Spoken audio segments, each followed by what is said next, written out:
Kundalini awakening, celibacy, sexual energy, and being in the root chakra. Just one, is it necessary for you to remain celibate? And is celibacy the same thing as sexual repression?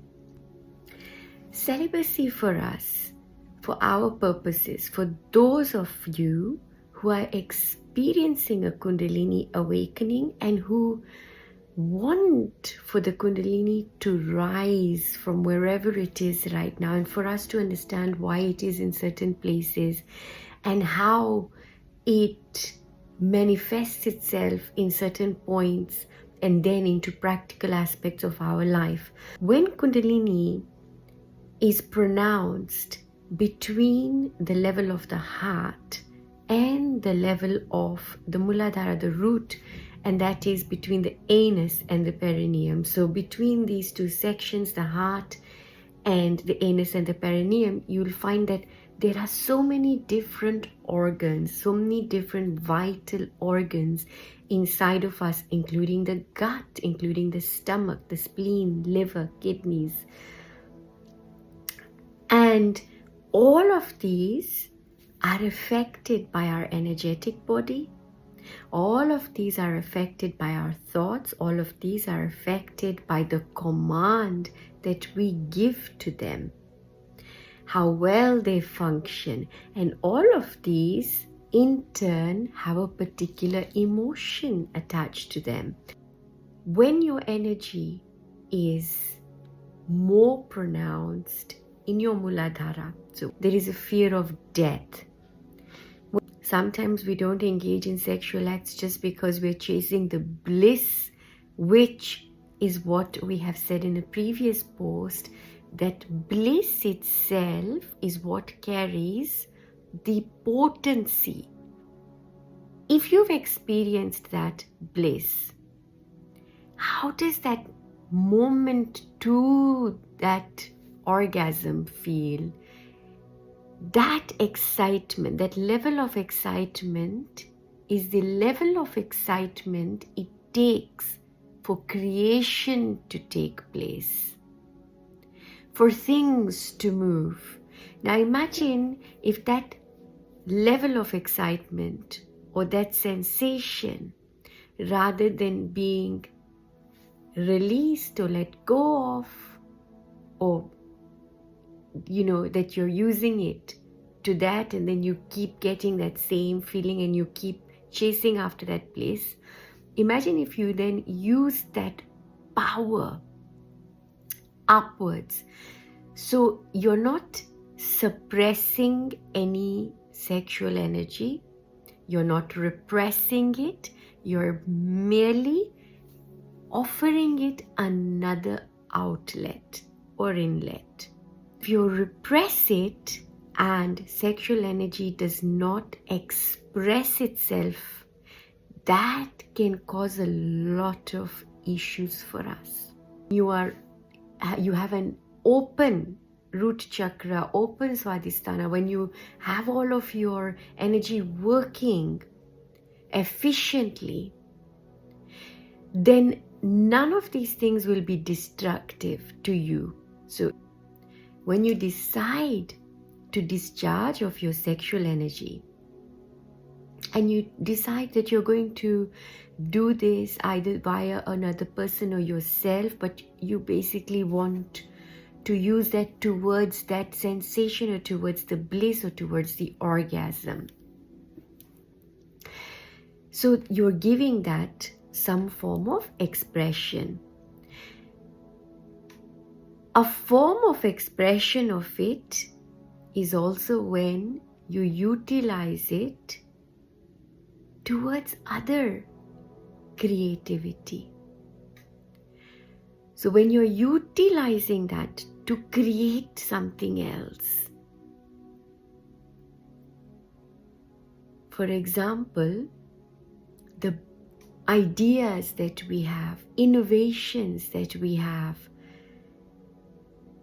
technology, there can be so many ways of discovering. That sexual energy is potent. It carries in it that what we call ojas, you're able to transform it. We want to replenish that. We are going back to the seed of us. And when we're going back to the seed of us, then we are in a constant state of creativity. And that creativity isn't creativity that you're now poetic or now you're doing something. It's everything. It's everything. When you're able to redirect that energy, rather than going into your downward triangle, you're now redirecting it into your upward triangle. And when you're doing that, you're giving your Kundalini more power to rise and less resistance from us, therefore making your need, your desire, the same and cognizant with Kundalini's need and desire, which is to fold back into pure consciousness. When you then meet what we call Shiva or pure consciousness, everything, when everything is destroyed, and you meet that at the crown chakra. Now, to be celibate is not a requirement. It doesn't mean that if you're not celibate, that you're not going to experience a Kundalini awakening or indeed a Kundalini rising. When you go through a Kundalini awakening, a Kundalini rising, you will note that celibacy will become very natural to you. Or rather, your attachment to any need in a sexual encounter or a sexual expression with another person, yourself, you will no longer have that as a need. So it isn't something that you are in need of. And your association with that sensation of sexual energy will naturally no longer be that, oh, it means I'm feeling something. No. It simply transforms into something else, and quite effortlessly. You don't have to do anything. It effortlessly transforms into something else. But when you are purposefully celibate, alongside some practice. Now, the practice doesn't have to be that you're going to sit into meditation, you're going to sit in yoga or breath work. Yes, all of these are great tools which can help us, but your practice can simply be you becoming aware of these sensations and just setting an intention that I want to transform this energy into something else. I'm going to use this energy into maybe the work that you do, into giving you more power. And this takes us to, you might have heard of athletes, people who are now going to maybe get into a boxing championship or something. They are going to perform a sport. Footballers, they will have been asked to abstain from sexual activity for some time. Again, that is to retain that power, to give them that extra oomph, that extra drive. And that's exactly what we're doing here with Kundalini. Now, if you've got a Kundalini that is stuck somewhere or that is stagnant, and for some of you, and I have had clients, folks, and some of you might be in that position where you're stuck. And you're stuck to your detriment, that you're unable to get out of that excitement that comes, that you mistake for a sexual excitement, where you mistake for an arousal.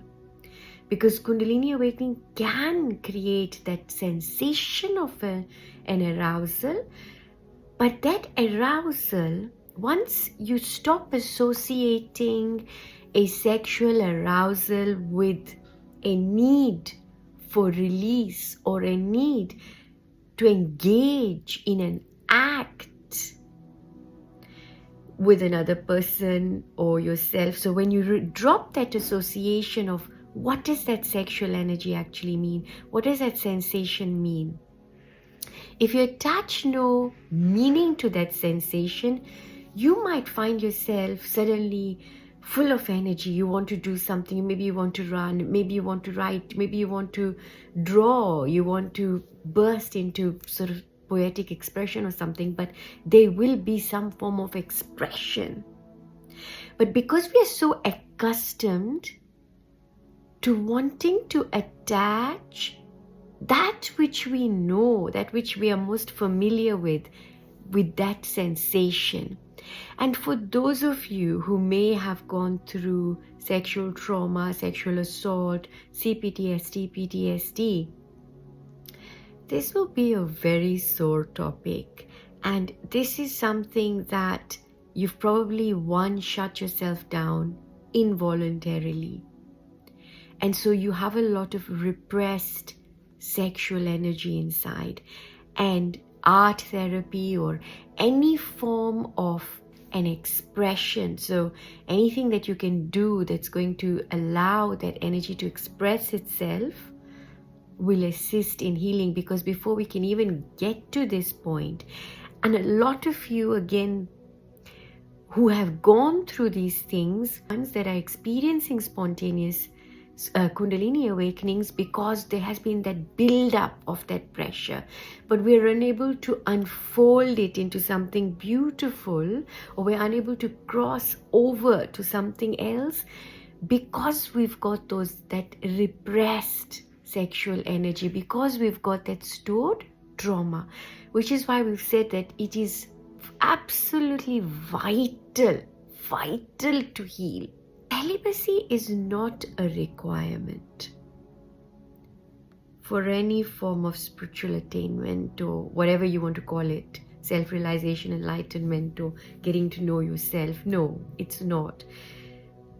The whole purpose of this post is to explain to you how we can fold that energy back in. One is going to be a natural offshoot. Anyway, it's going to come. And if it hasn't come already to you naturally, don't force it.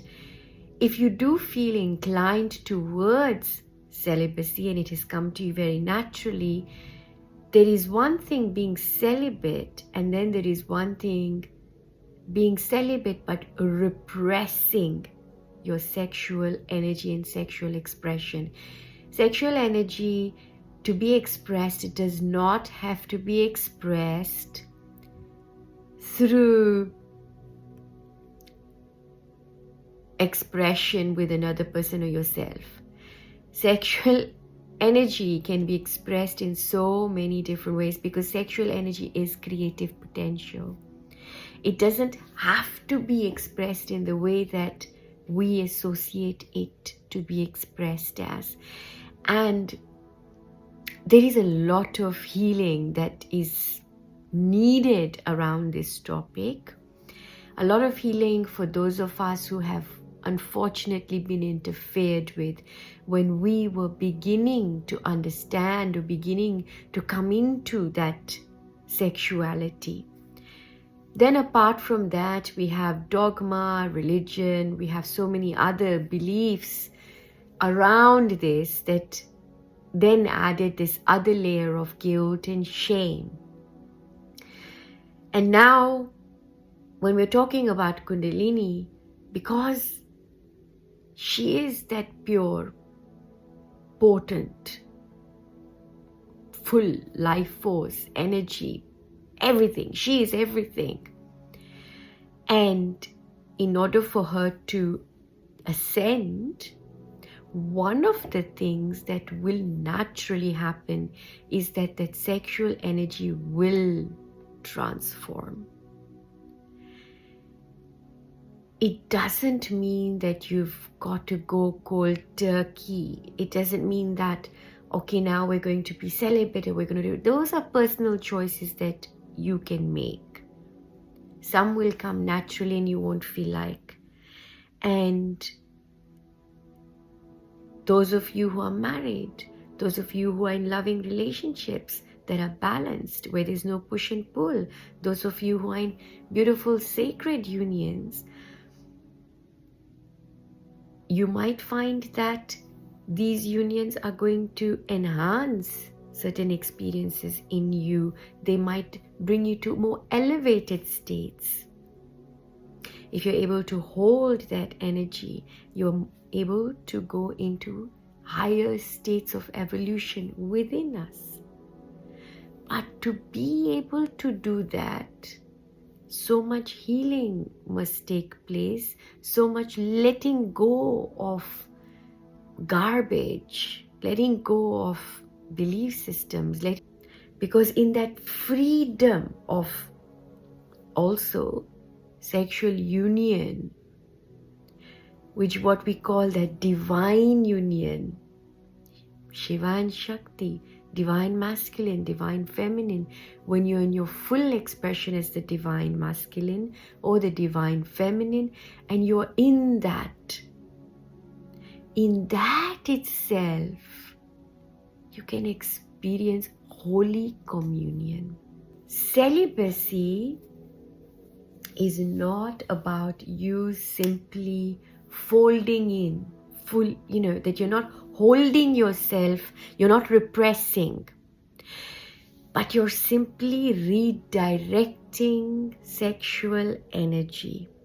And that redirection of sexual energy can happen in sacred union. So that's what we call heroes gamos. So when you're now in that higher state, so that you've transformed that sexual energy, that sexual encounter, whether it is through the other person and through yourself.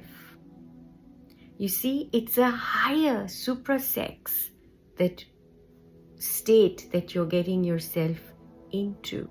And that's what we're saying, that you're transforming this into something else, so that it doesn't fall into the downward triangle, but it's rising into the upward triangle.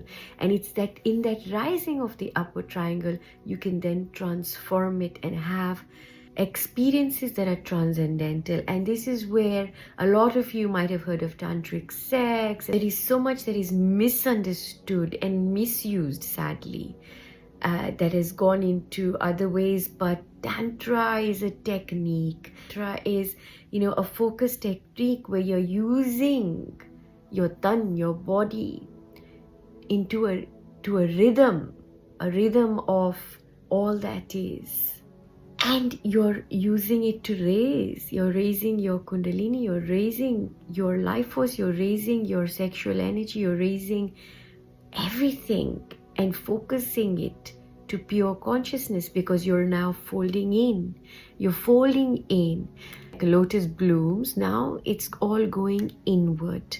That's what it is.